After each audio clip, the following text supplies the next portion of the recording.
আল্লাহ রাসূল সাল্লাল্লাহু আলাইহি ওয়াসাল্লাম বলেন, এই নাফরমানের কবরে এরপরে একজন ফেরেশতা আসবে।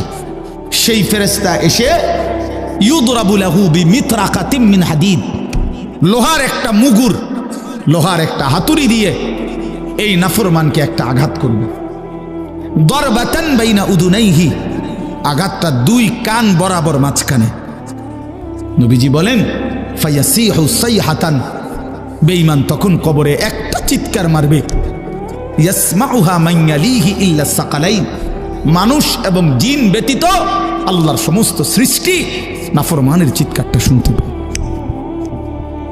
এইভাবে ফেরেশতা তাকে আঘাত করতে থাকবে। এবং হাদিসে আছে আল্লাহ রাসূল বলছেন, ওই ফেরেশতার বৈশিষ্ট্য হইল অহুয়া আ'মা ওয়া আসাম্মু, এই ফেরেশতাটা অন্ধ এবং কানে শুনে না। এই যে আঘাত করতেছে, সে কানেও শুনে না, চোখেও দেখে না। তার মানে এই বেঈমান যত চিল্লানি চিল্লাক, ফেরেশতা চোখেও দেখে না, কানেও শুনে না, উনি ওনার ডিউটি পালন করেন।